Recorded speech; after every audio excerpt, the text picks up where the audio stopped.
Hey Downtimers, today we're going to look at step one of the timber terrain process, which is cutting base blocks. So put on your woodworking clothes and let's head outside and start cutting. 1, 2, 3, 4, 5, 6, 7, 8, 9.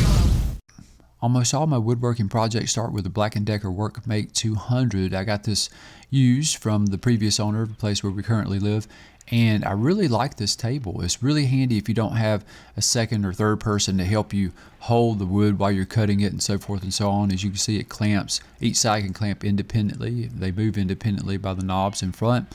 You have levers on either side so that you can close it very quickly and easily for storage or for toting around. And the legs actually collapse as well. So it's very handy, very versatile table. I believe you can get this new or maybe a newer version. I think the 225 is on sale at Home Depot for about 70 bucks, 65, 70, something like that. So that's actually a pretty good deal for a table this versatile and this handy. Obviously, getting this free from a friend or a relative would be the best way to get this table, but if you need to and you can't get it used off Craigslist or maybe eBay or something like that, you definitely want to check this out new. It's a great table. As you can see, I've secured a 2x4 in the workbench, and now I'm simply going to run a tape measure over the entire board so that I can mark every 3.5 inches. I'm going to do the markings on one side, and then I'm going to move the tape over to the other side. I'm going to do the markings again on the other side. And the reason why I do this is I'm just a little OCD. It's kind of like the measure twice, cut once method I'm doing here. And so I like to be sure that the measurements are correct. And it's really easy to get off if you're not paying attention. But basically, each and every cut needs to be 3.5. The 2x4 is already 3.5 inches wide. So if we cut 3.5 inches long, then we'll have a 3.5 by 3.5. So once I have a mark every 3.5 inches at the top of the board and the bottom, high and low, I then simply join the two marks together with my combination square, and I have a cut line. You can always just use a ruler to line the two markings up. Legos make a nice little T-square if you have them.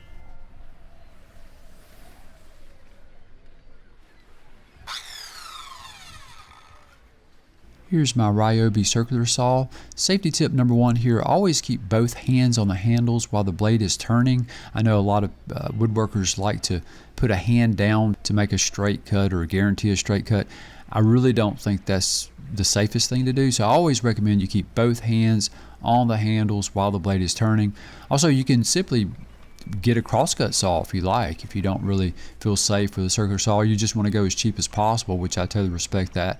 The Ryobi here was about 35 bucks, so it's super cheap circular saw. Probably not the best on the market either. I know some of the circular saws on the market are definitely much nicer than this with laser sightings and so forth, but this totally does the job. So I do recommend this saw if you're looking for one on the cheap. You know, getting a good circular saw for about 35 bucks is actually a pretty good deal. Also, I've seen Ryobi circular saws that have been reconditioned with lasers on sale for about 30 bucks, which is crazy cheap for a good, decent circular saw with a laser. But if all you're using a circular saw for is just this one little woodworking project, which you only need for maybe an hour tops, you might just borrow one, which would be a whole lot cheaper. You notice I'm cutting these just straight down the line, and I'm taking my time. I'm not going too fast. It's always a good idea, especially when you're working with power tools, to take your time and not get in a hurry. And I'm just letting the wood pieces drop to the concrete.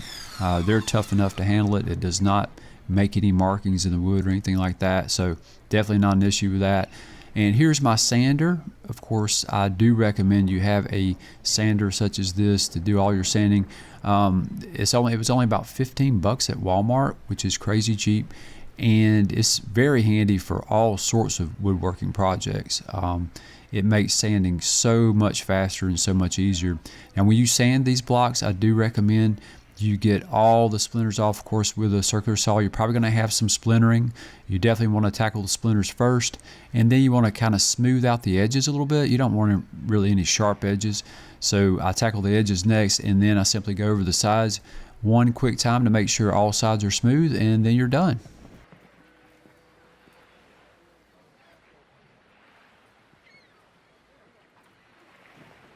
Now after we've sanded all the base blocks, we simply want to set them down on the table to see if any of them are sizing up a little bit differently. Sometimes we'll be off a little bit on 1 or 2 cuts. Typically, when I have about 6 to 8 cuts, I will notice there's about 4 or 5 that are pretty much right on par with each other, but then there's only about 1 or 2 that's off.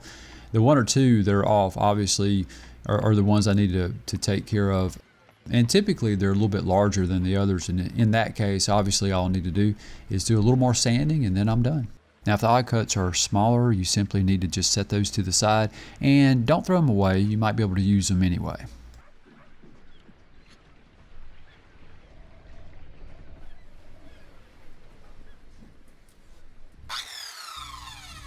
So that does it for step 1 of the timber terrain process. Hopefully you guys ended up with something that looks a little bit like this. Step 2, we're going to add a little more detail to these. So that'll be coming out real soon. If you haven't already, please subscribe. And if you're enjoying these videos, please give us a like. And as always, guys, thanks for watching.